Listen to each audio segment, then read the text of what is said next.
TIE Fighter Assembly video number 1. So you're going to have all your color modifications already done with your parts. For this video, I did some modification at the access hatch. We got to make sure all your color modifications are done.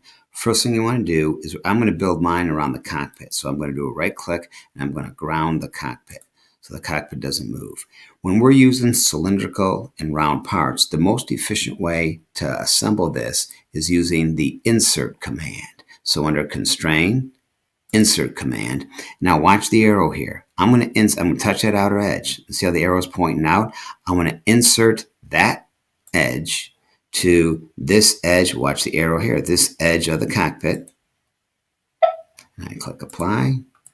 And at the same time, I'm going to insert, look at the arrow, that edge to that edge right there of my cockpit. Click apply.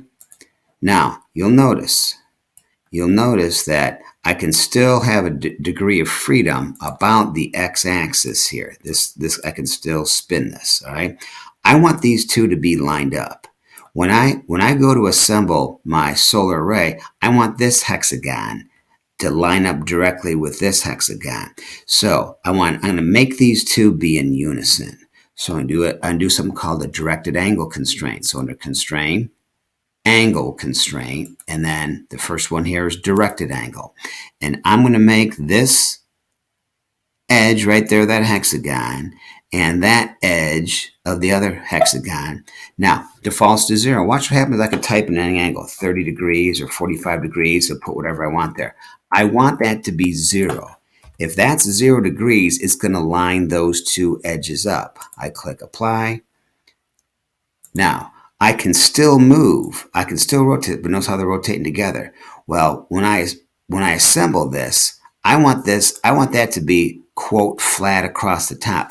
Because we built most of these parts about the origin, all right, symmetric to the origin, I'm going to mate a couple of planes here. So on the cockpit, I'm going to go over here and I'm going to maximize. I've already maximized the origin. It was closed. I maximized the cockpit. I want to open up the origin. And there's that XZ plane of the cockpit. I'm going to mate with the XZ plane of the wing spar. So I'm going to go mate.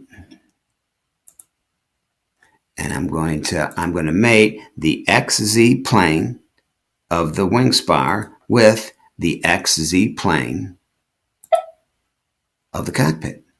Click apply. All right. Now, this has been fully constrained. I can no longer spin that at all. So I'm done using the cockpit there. I'm going to close up the origin. I'm going to close up. Now, I'm going to attach one of these. Solar arrays. So I'm going to mate. I'm going to mate this surface with that surface right there. Okay. Now, if you look at this, it is mated, but I can still move it along the z-axis or along the y-axis there. So I want to do the same thing here. I'm going to mate some of the axes, and I'm going to finish this in video number 2.